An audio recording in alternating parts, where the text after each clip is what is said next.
असलामुअलैकुम दोस्तों, क्या हाल है? ठीक हो सो? खैर खरीयत नाल हो सो? अल्लाह पाक तुहानू सेहत देवे, खुश रहो, आबाद रहो, वसते रहो। पाकिस्तान चो या पाकिस्तान दियां बाहर दियां कंट्रियां विच हो ते अल्लाह पाक सारियां दी मावां नू इज्जत देवे, लंबी जिंदगी देवे। जिन्हां दियां जिंदा ना अल्लाह पाक उन्हां नू लंबी जिंदगी देवे। जिन्हां दियां फौत हो गया अल्लाह पाक उन्हां नू जन्नत अल फिरदौस दी जगह दे।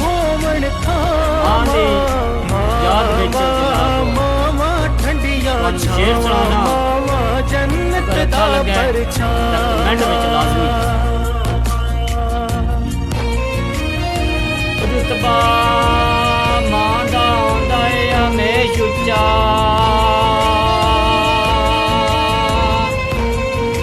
रुतबा मां दा आंदा हमेश उच्चा। कसम रब दी सारी कायनात विचों कमली वाले जया सोना नबी किसे हो शिकम को सबर आंदा। इतना मिलता नहीं आबे हयात विचों। मावा जन्नत कौसर दियां हैन वारे, बख्शिश होंदी है मां दी जात विचों। आसी मां ते कदमा तू दे बोसी,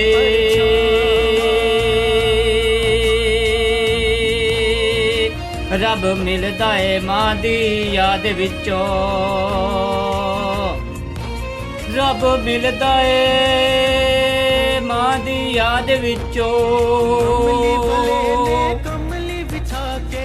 दोस्तों जे वीडियो अच्छी लगे कमेंट विच लाजमी दसना वे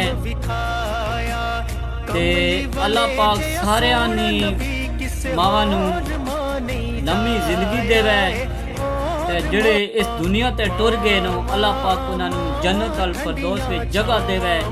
मेरियां दुआवां उन्हां नाल ते सारे भरा दुआ कीता करो अपनियां मावां वास्ते, उन्हां दी खिदमत भी कीता करो जितनी हो सके, इतनी थोड़ी है। ते लिहाजा हुण तुहाडे कोलों इजाजत मंगना। लव यू हो गया दोस्तों, जिथे भी रहो आबाद रहो, खुश रहो। अल्लाह हाफ़िज़।